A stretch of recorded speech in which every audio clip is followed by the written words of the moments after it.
welcome to today's episode of Metamorphosis with Tobi. And I am not here alone. I have a very, very special somebody. If you have listened to one of our previous episodes of Understanding Adversity, you would know this special guest of ours.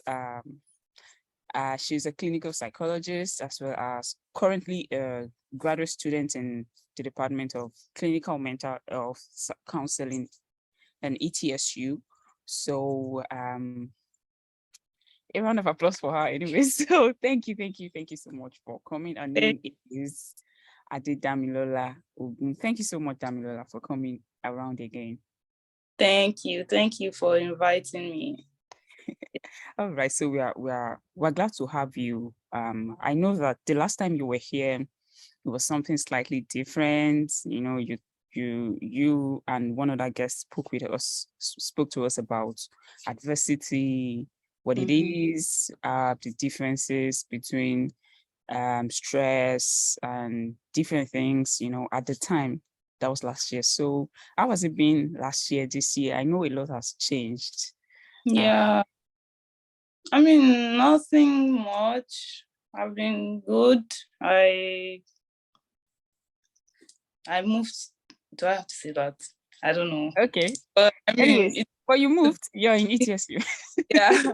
I moved. I moved to start another graduate program in the US. So that's like. Yeah. So the reason why I wanted you to say this is because at the time when that previous episode was produced, I received messages from different people who were like really touched with your story and the other guest's story. You know, trying different things, and it seems like nothing is working. That's why I wanted you to. Oh, okay, yeah. Okay, yeah. I think yes, that time, maybe I explained that I had written the GRE. I had written it, like 2-3 times already. But I'm here. The reason why so that's like basically the reason. Yeah, the reason why I wanted you to say this, because people reached out to me at that time.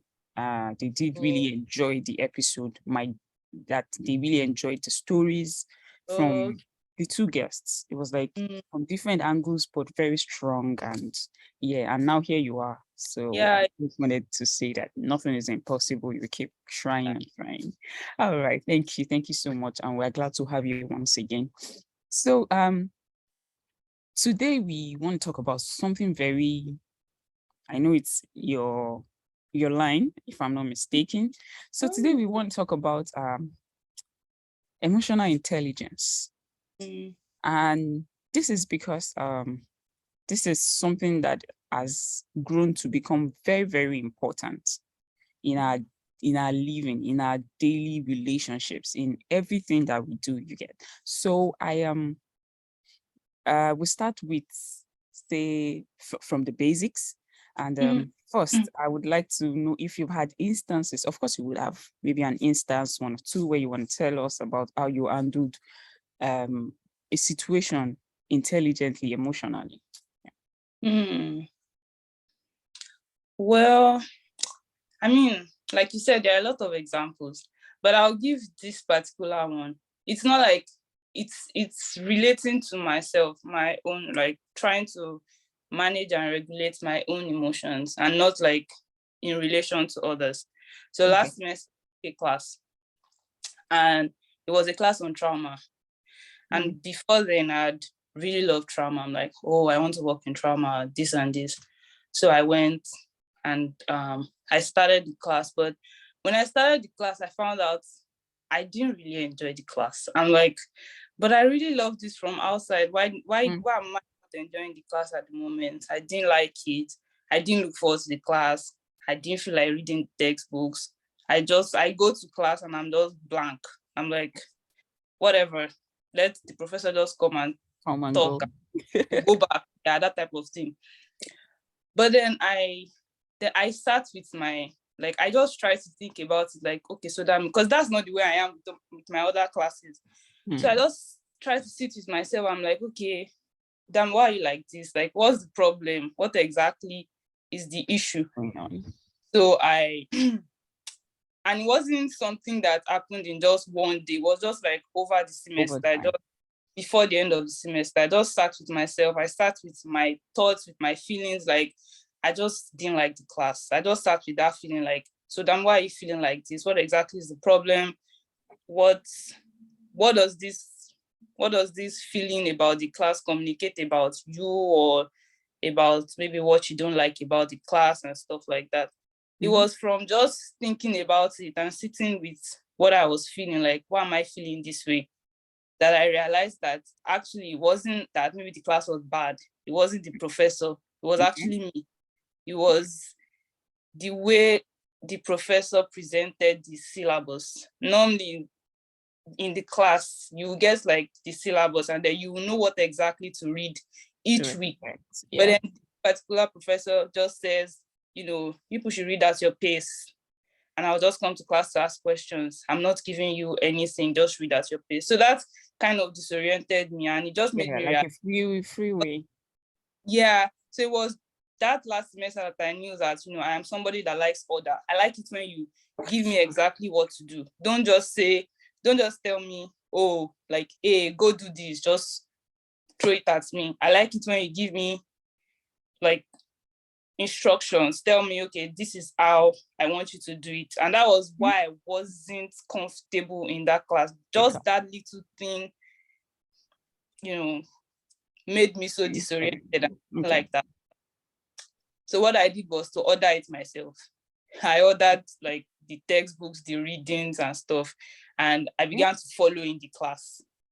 And that's also like part of emotional intelligence, because emotional intelligence is like, it has different components, and that's like the self-awareness part. I just sat with and I'm like, why am I like this? Why do I not like this class? So just knowing that, oh, I like order, because the professor did not order what we're supposed to read and things we're supposed to do, it got me disoriented and I just didn't like it.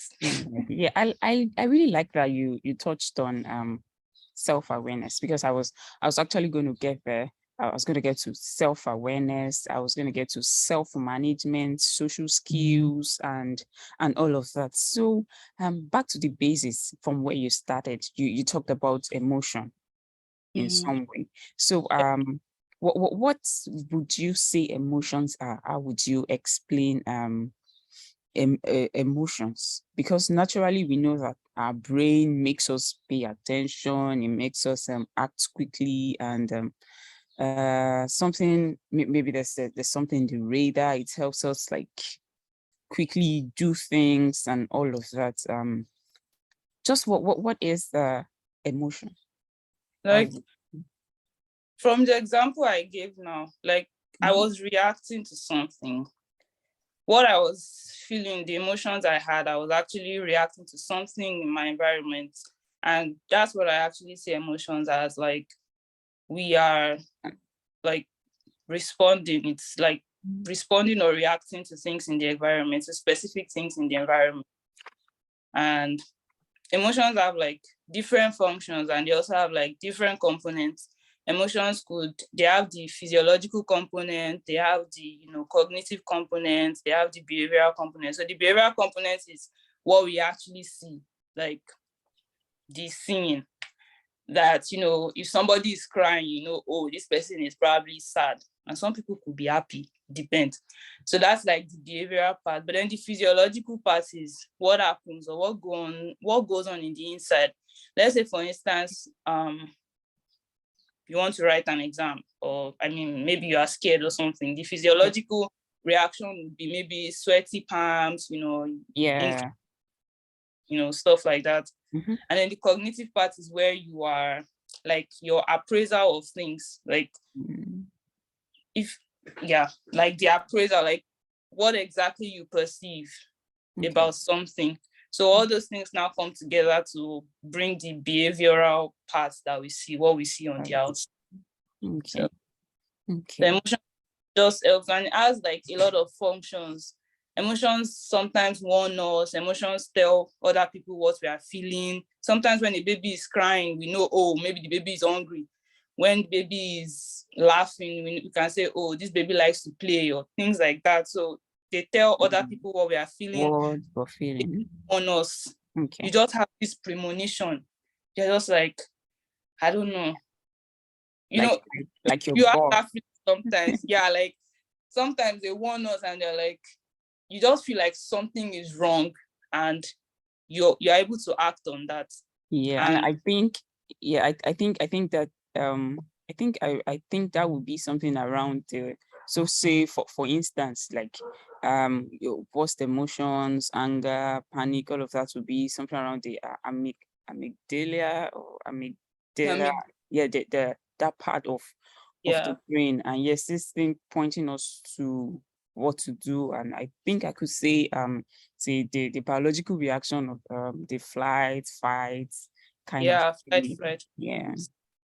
Yeah. And I know that you already touched on the physiological versus the cognitive part of emotions. I know that some people talk about it as just being physiological. Some just talk about it as being cognitive. But then I think that there's like a intertwine or like different faces to these emotions. But then I have a question. So when it comes to thoughts, your thoughts and your emotions, which comes first? Which comes first? Like, is it like is it like a phase relationship, or is it that it depends on that's a good question. Your emotions? Which do you think comes first? But I mean, technically speaking, for me, I feel like the thoughts actually come first. Okay. You think about something, and then when I'm talking about thought, I'm talking about how you like cognitively appraise something, how you think about something, your perception about something. So like if you don't perceive something in a particular way, you probably won't feel that particular thing. And two people can see like different things, think about two different things, and get different emotions, if you get what I'm trying to say. So let's say, for instance, I want to write an exam, and I am thinking that I won't do well in this exam. What emotions do you think would come with that? Would come with like fear, anxiety, and then maybe when you're writing the exam, you forget stuff, so you don't do well or something like that. And I like cognitive behavioral therapy or the cognitive behavioral theories therapy, whatever that is. I like them. And then it talks about how your cognition or whatever you're thinking actually affects your feelings and your behavior. And I mean, other people could see it in some other ways, but because I am tending or leaning towards this particular theory, I believe that, your cognition, what you think, affects your feelings and then your behavior. So that means the thoughts comes before. So whatever about something is what you now feel. If somebody talks to you and you think about it, you're like, I don't like the way that person spoke to me, then it probably brings up feelings of anger or hurt or something like that. So it depends on how maybe you see a particular thing. Somebody could talk to you and you'd be like, oh, it's okay. I mean, I don't have any problems with that. So that's like, you are fine. You're not angry. You're not hurt. You're just maybe neutral or something like that. It's emotion. Yeah. So, and I mean, it just depends. But for me, I feel like your thoughts come before what you feel, and then which affects your. Yeah. So I have this saying.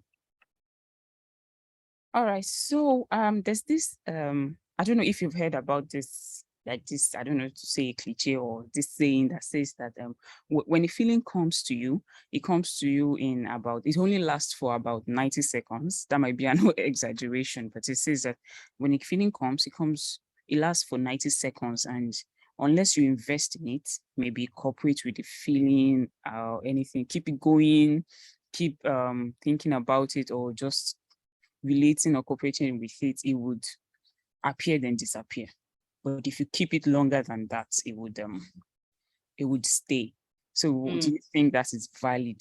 I know that people say that the more we think, like the basic principle is the more we think about something, the more the more it lasts, the more we begin to, if it's anger, the more you think about, so person did, Bolu or BC did something to me yesterday. I thought about it yesterday. I thought about it this. I keep thinking about it today. It would kind of keep infuriating me. So I don't know how true that 90 seconds is, because to me, I feel like it's an exaggeration to think that, but I feel like there's some sense in it, that if a feeling comes, you invest in it, you cooperate with it then. So what's your say? Do you think that is valid? Well, I haven't really heard about that before, but I mean, I know that when I'm sorry, I just lost. Yeah, sure. But I know that when you have a particular thought and then you keep ruminating on it, you probably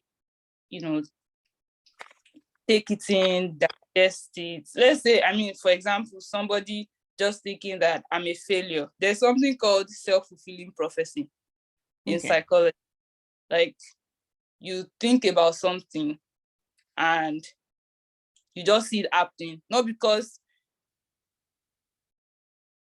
you think about something and you just see it happening. Let's say I'm a failure, then you keep digesting that, you take that all in and you act it out. Even like you act it out even though you don't know you're acting it out, if you get what I'm trying to say.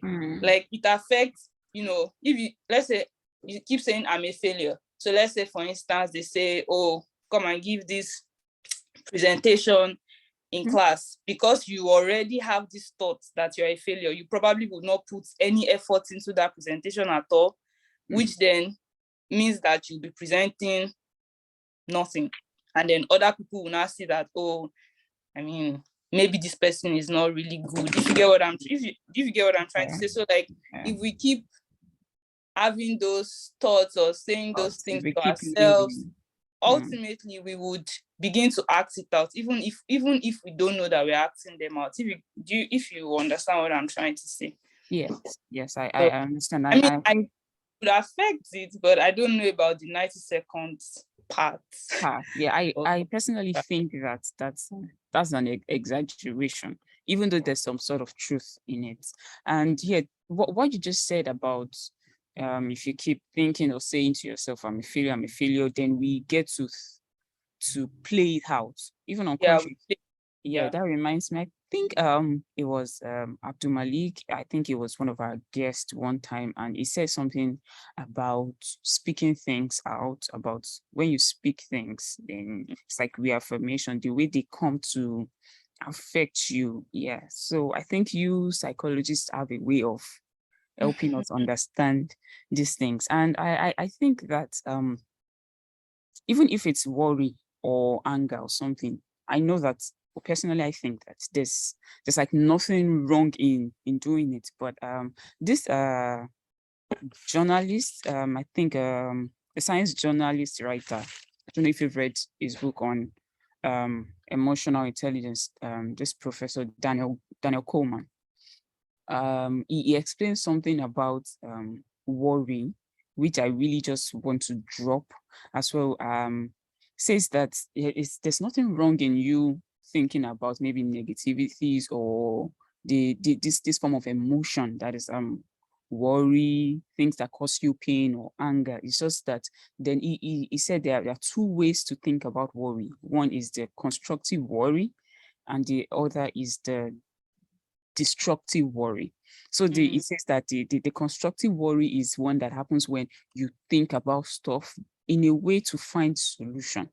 And the other is the destructive is you just keep thinking about it and not thinking of a solution or So, to find a way out of it. So I think that would even relate well with the thinking of yourself, oneself as a failure, when you're in preparation for something big and you're not finding, say, a solution to, okay, maybe I just need to read this part of the text to be better and just to show myself not being a failure. I just wanted to drop that. And I know that growing up, I think we have really paid much more attention to intelligence quotient, like our IQ. Because I remember in primary school, secondary school, it was always about IQ. Like if your IQ is low, then there's nothing. But now we're growing, things are changing. Then we're beginning to see that there's a place for emotional intelligence. You know, sure. it's like, so do we say that emotional intelligence, intelligence quotient, that there's a difference, or do they work together to make one a better person, build a relationship? Just how? Because I know that personally, emotional intelligence, if I'm asked, I would say that is understanding people's emotions, understanding people's behaviors, then understanding your own self, and also just being able to make relationships work with a sense of understanding that Yeah. this is how this will make this person feel. And I think that brings some form of empathy into the Yeah. into light. So what would you say about intelligence quotient and emotional intelligence? The differences, how they work together to make. I for me, I think intelligence quotient and emotional intelligence actually, they can work together, even though we've placed so much emphasis on having a high IQ. And then when we talk about like measuring IQ just measures our ability to use logic to solve problems, to our ability to understand abstract ideas, to use language, to grasp language, and also like to plan and strategize. So it has basically, nothing to do with emotional intelligence. Like, there are two different things. And like when we even measure intelligence quotients, it's usually in form of like tests. You use particular tests to measure intelligence quotients. And for me, I even feel like, that's for me. I don't know about like the general thoughts now. For me, I feel like intelligence quotients just measures your performance on a particular test. Don't quote me on that, but that's what I feel. That's what I feel like. It just measures your performance on a particular test, or sometimes just measures what you know. Yeah. Or what we know, basically. But they can work hand in hand. But we know that there are some people with high IQ and they still struggle. They still struggle in life. They struggle. So it doesn't, like, IQ does not really, having a high IQ doesn't really like equate to success, as it were. If you get what I'm trying to say. Yes, I understand. It doesn't equate like success in academics, in every part in life.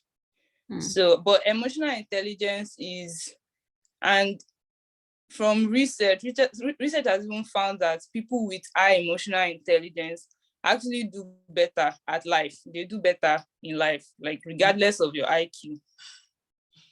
People with high emotional intelligence do better in life than those with low emotional intelligence, and that's regardless of IQ. So I feel like, both can work together. Both can work together, and both should actually work together.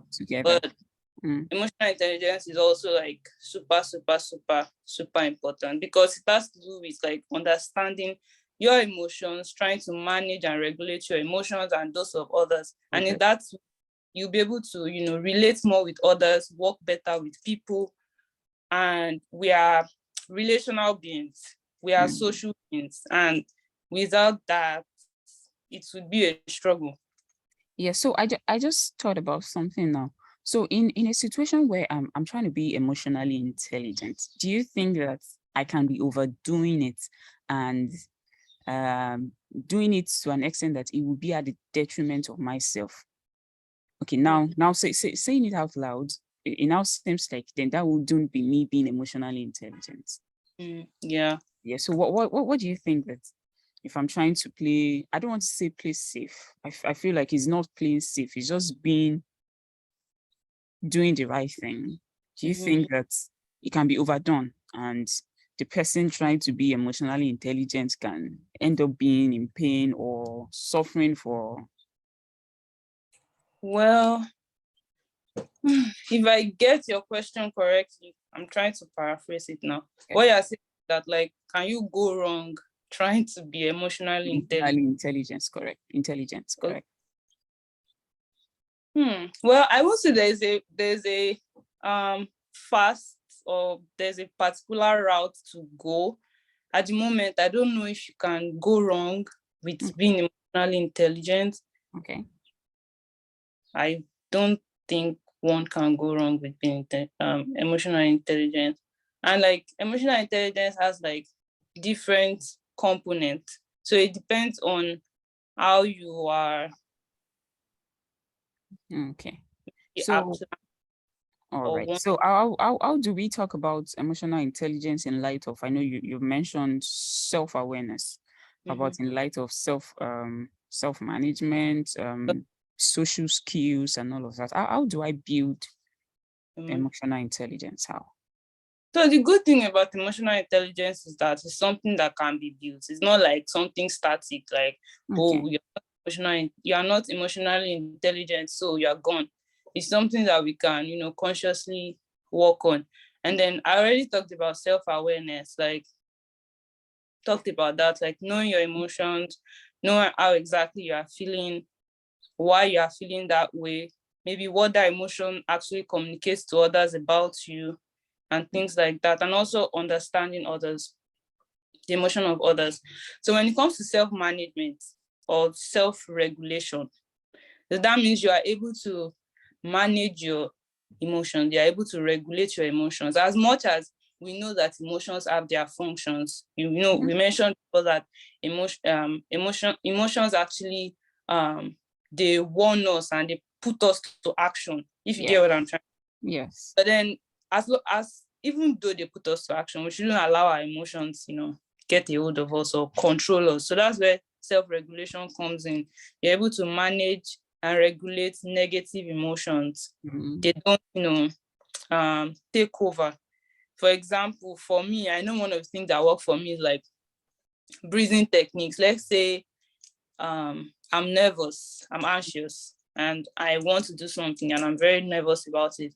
What I do is that I keep myself grounded. I find a quiet place. It might not even be quiet. I just sit down, I keep myself grounded, put my legs to the ground, and I try to breathe in and breathe out. Even if like I'm not doing it for everybody to see, I can sit down on my own and still do that, like breathe in and breathe out. That doesn't work for everybody though, but I Okay. found out that It it works for works you. when I'm anxious and I'm thinking too much about anything. When I sit down, I ground myself, I breathe in, I breathe out for a while, then I'm able to balance. I mean, some people it could be something else, but I know I've identified that as something that actually works for me anytime I'm anxious.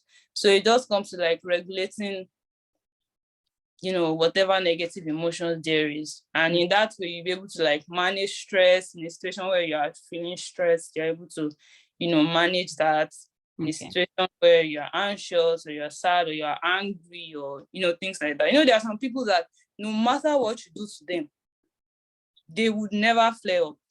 Never. Like, no Mm. matter what, no matter what you do to them, they would never like, those are the kind of people that they've learned how to manage that particular emotion, anger. Motion.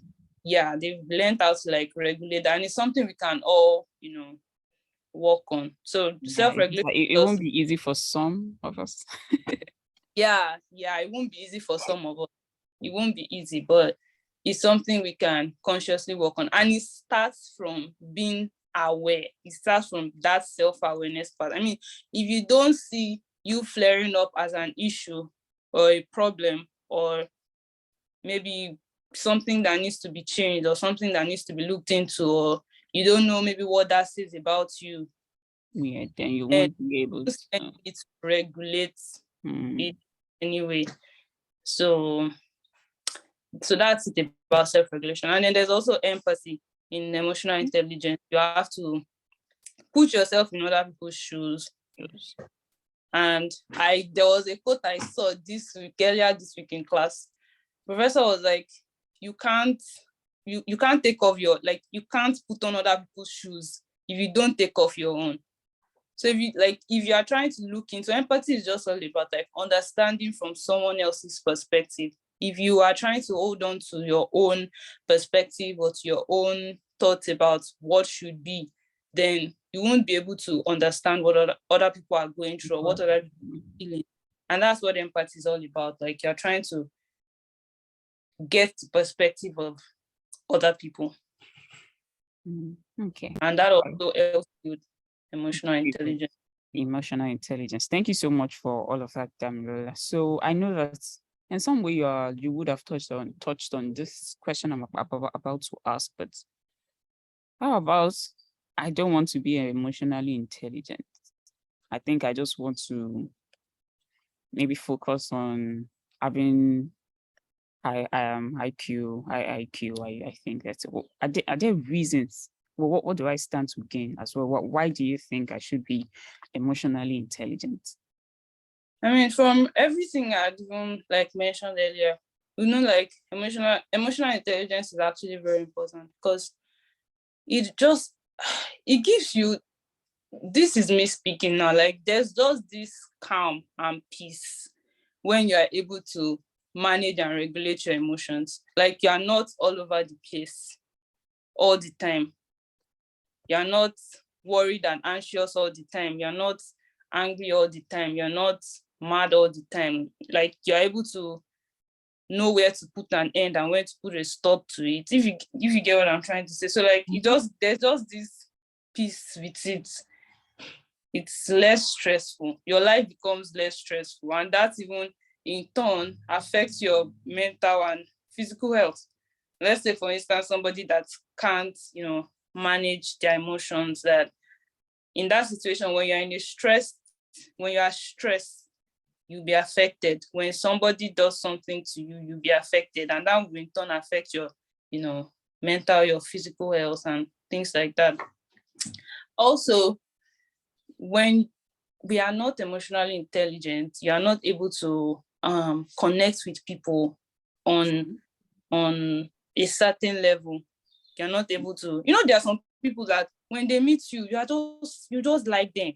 They know what exactly you need. They know what to say, how to behave. Exactly. I have a friend like that. Like, even if I don't say anything, she'll be like, damn, what's the problem? Like, even if I don't have to see anything for her to notice that there's any problem. And that's somebody that actually recognizes other people's emotions. So when we don't do that, then you're not able to connect with people on that level. And it also helps us build our communication skills, interpersonal skills. You're able to relate more with people. Like I said earlier, we are social beings, and then we need people around us. We need people to talk to. We need people to impact. And being emotionally intelligent actually helps us. And also, you're able to, work better in a team. You're able to collaborate better. And, I'd even already said earlier that employers would I don't know if I said it earlier, but employers would prefer to employ somebody with high IQ, high EQ, emotional intelligence, than somebody with high IQ. Because, that's what workplace is all about. It's about collaboration, about teamwork. You're able personal skills, others, put in your own quota to the organization and stuff like that. So emotional intelligence is very, very important.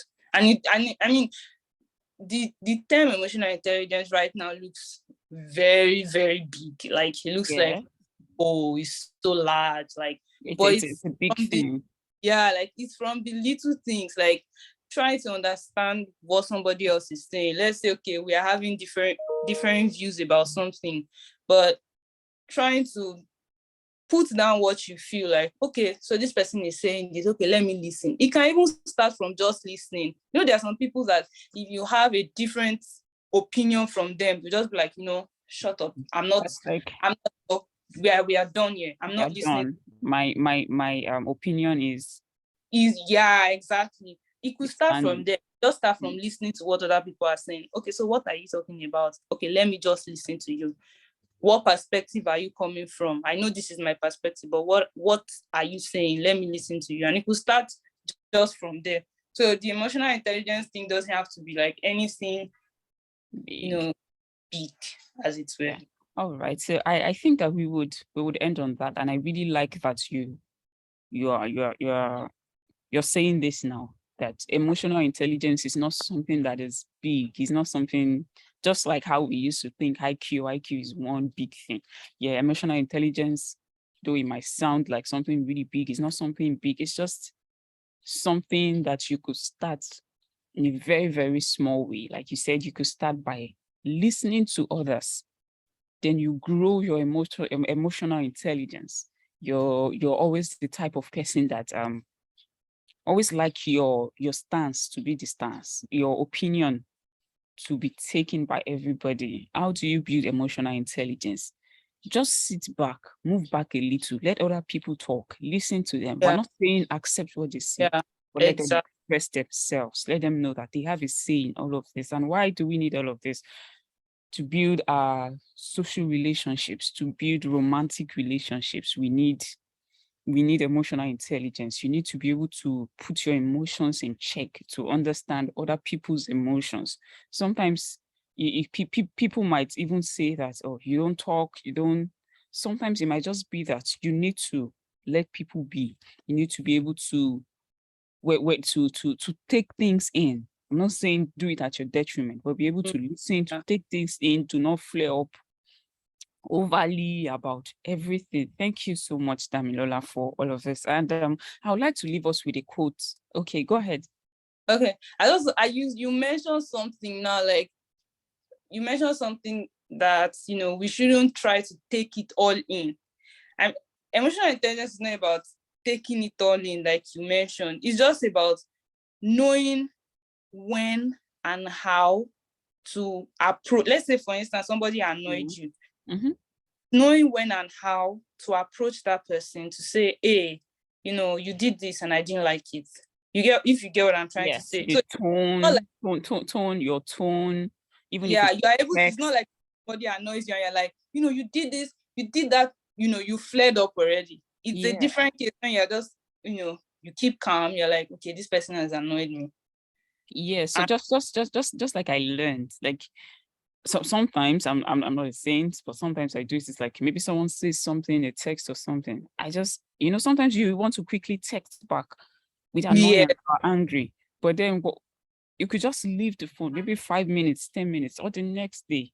Then you come back to read the same thing, and you are calm. You are able to, I don't want to say be mature, or be able to respond to each sentence, each word in a exactly able to you talk to that person back. about what the person did. And also, like, even knowing that you are angry, you could actually sit with that anger and be like, okay, that's so like being self-aware. What exactly did this person say? What does this say about me? Does it mean that maybe I don't like this particular thing, or I'm not like this? If you get what I'm trying to say. So we could also always sit with our emotions, sit with our feelings, and know what exactly that says about us or the situation, or anything.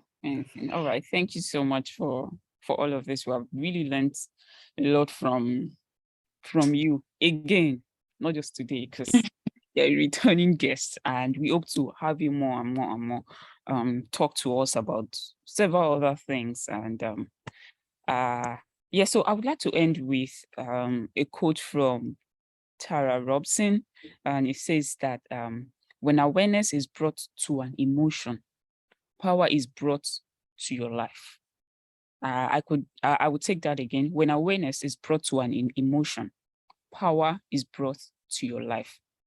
Thank you so much for watching and listening to today's episode of Metamorphosis with Tobi. And today we did talk about emotional intelligence. If you have questions, you can you can send out your questions.